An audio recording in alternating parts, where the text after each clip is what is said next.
Aquela sensação de pernas pesadas no fim do dia, o inchaço que aparece depois de algumas horas em pé ou sentada, a dor latejante que chega discretamente e vai ficando. Se você conhece isso de perto, eu preciso que você assista esse vídeo até o final, porque existe uma planta que a ciência vem estudando há décadas justamente para esse problema, e hoje eu vou te mostrar como ela age no seu corpo, como usar com segurança, e, isso é muito importante, quem absolutamente não pode chegar perto dela. Porque sim, essa planta pode ser perigosa nas mãos erradas, mas nas mãos certas, pode mudar muito a sua qualidade de vida. Eu sou a doutora Marcia Matsuno, médica especialista em plantas medicinais e saúde integrativa.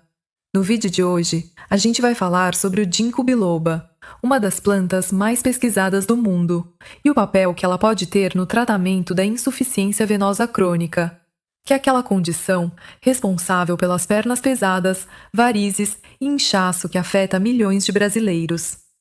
Vou te explicar o que acontece dentro das suas veias, como os compostos do ginkgo agem nesse processo, como usar com a dose certa e quem deve ficar longe dessa planta.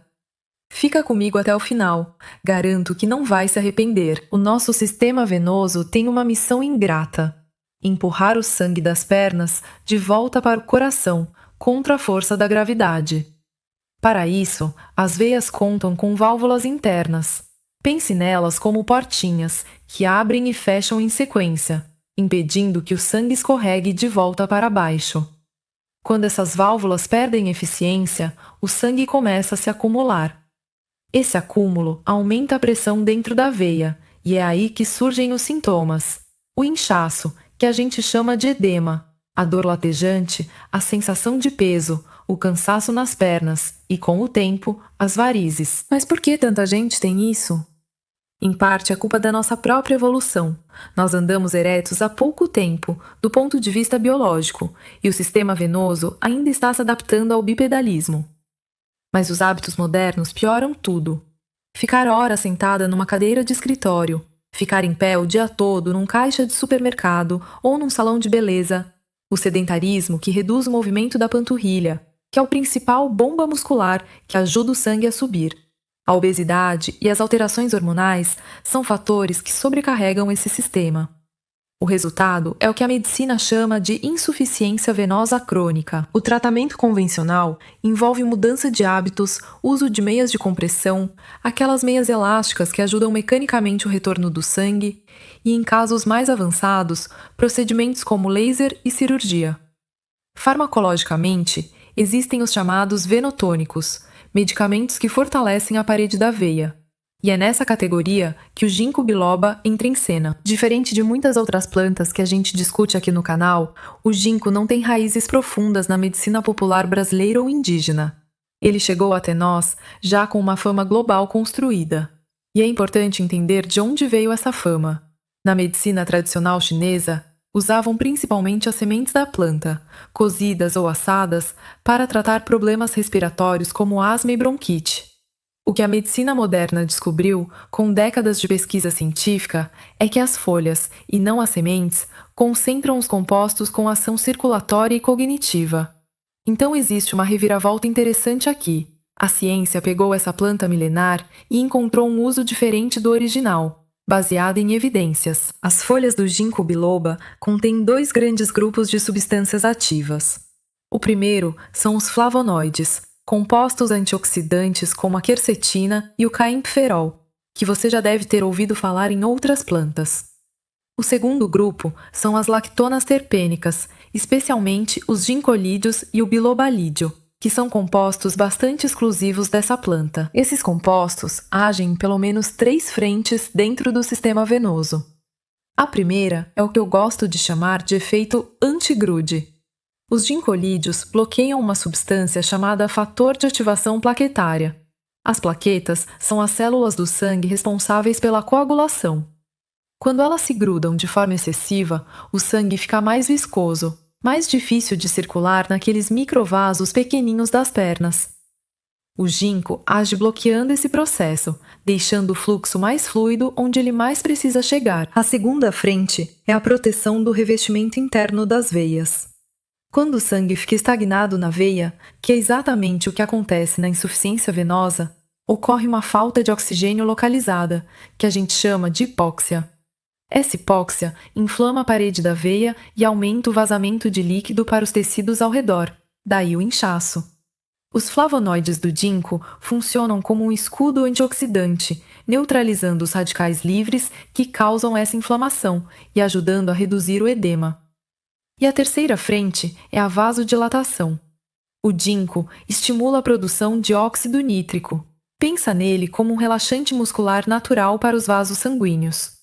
Com os vasos mais relaxados, o fluxo melhora. O resultado prático de tudo isso é a redução da dor, do cansaço e do inchaço nas pernas. É importante deixar claro, o ginkgo não apaga varizes que já se formaram. A estrutura física do vaso dilatado só é corrigida por procedimentos. O que ele pode oferecer é alívio real dos sintomas e proteção do endotélio, que é o revestimento das veias. E já que estamos falando em preparar remédios naturais em casa, e daqui a pouco vou explicar exatamente por que o ginkgo é uma exceção a isso, deixa eu te contar sobre algo que indico pensando exatamente em pessoas como você. O Farmacinha Caseira é um curso muito prático que simplifica a maneira de fazer remédios naturais com plantas medicinais. Lá você vai aprender a cuidar da sua saúde e da sua família de forma simples, eficiente e responsável. A gente vai produzir juntos infusão, decocção, maceração, tintura-mãe, xarope, pomada, óleo medicado, entre muitas outras formas de preparo, com dosagem, frequência e duração do tratamento. O link está aqui no primeiro comentário fixado. Mas agora vamos continuar, porque ainda tenho pontos muito importantes para te mostrar sobre o ginkgo. O ginkgo biloba não pode ser usado como chá, feito com folhas frescas colhidas da árvore. Nunca. As folhas in natura contêm ácidos ginkgólicos, substâncias tóxicas e altamente alergênicas, que só são removidas no processo industrial de extração padronizada. Uma pessoa que prepara um chá em casa com folhas frescas pode ter desde reações alérgicas graves na pele até danos ao trato gastrointestinal. Isso é um perigo real. O uso correto do ginkgo biloba é exclusivamente através de cápsulas ou comprimidos contendo extrato seco padronizado, como o chamado EGB 761, que é o padrão mais estudado em pesquisa clínica. A padronização garante que a quantidade de substâncias ativas está dentro do nível terapêutico e que os ácidos tóxicos estão abaixo de 5 partes por milhão, o limite seguro definido pela farmacopeia. A dose estabelecida pelo Memento Fitoterápico da Anvisa, que é o Guia Oficial Brasileiro para Plantas Medicinais, é de 120 a 240 mg diários do extrato seco padronizado, divididos em 2 ou 3 tomadas. Na dose máxima, o uso não deve ultrapassar 4 semanas sem reavaliação médica. Quem não deve usar? Grávidas e mulheres em amamentação, pelo risco de hemorragias. Crianças menores de 12 anos, pessoas com histórico de convulsões ou epilepsia e quem tem distúrbios de coagulação. Se você vai fazer uma cirurgia ou um procedimento odontológico, o ginkgo deve ser suspenso de 3 a 4 dias antes. Ele afina o sangue e pode comprometer a coagulação durante o procedimento. Agora a interação mais crítica, que eu vejo ser ignorada com frequência.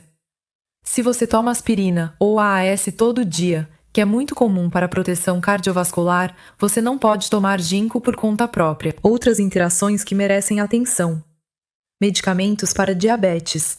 O ginkgo pode interferir no controle glicêmico. Bloqueadores dos canais de cálcio como a nifedipina. Os níveis do medicamento podem aumentar. E alguns antirretrovirais usados no tratamento do HIV. Os efeitos adversos mais comuns, quando ocorrem, são distúrbios gastrointestinais, dor de cabeça e palpitações. Reações alérgicas de pele também podem acontecer. Eu sei que é muita informação, mas essa é exatamente a razão pela qual o uso do ginkgo exige acompanhamento médico. A planta é potente, e potência sem orientação vira risco. Antes do fechamento, deixa eu responder 3 perguntas que com certeza já passaram pela sua cabeça. Doutora Márcia, o ginkgo vai apagar as minhas varizes? Não. Varize já formada é uma alteração estrutural na parede do vaso. Ela só some com procedimentos específicos, como escleroterapia ou laser. O que o ginkgo pode fazer é aliviar a dor, o peso e o inchaço, e proteger o endotélio para evitar que a condição progrida mais rápido. Posso colher folhas da árvore que tem na minha rua e fazer chá? Jamais. Como eu expliquei, as folhas cruas têm substâncias tóxicas, que só são eliminadas no processo industrial. O chá caseiro pode fazer mal, não vai ter o efeito desejado e pode provocar reações sérias. O ginkgo vai substituir a minha meia de compressão? Não, não abandone os tratamentos recomendados pelo seu cirurgião vascular. As meias de compressão têm eficácia mecânica direta, que nenhum fitoterápico substitui. O ginkgo pode atuar de forma complementar, mas nunca como substituto. Antes de ir, se esse conteúdo te ajudou de alguma forma, se inscreve aqui no canal. É gratuito e toda semana tem conteúdo novo sobre plantas medicinais e saúde integrativa. Ativa o sininho para não perder nenhum vídeo. Me conta nos comentários, você já conhecia o ginkgo biloba? Já usou de alguma forma? Adoro ler cada resposta de vocês. Levo muito a sério o que vocês compartilham aqui. Até o próximo vídeo e que Deus abençoe.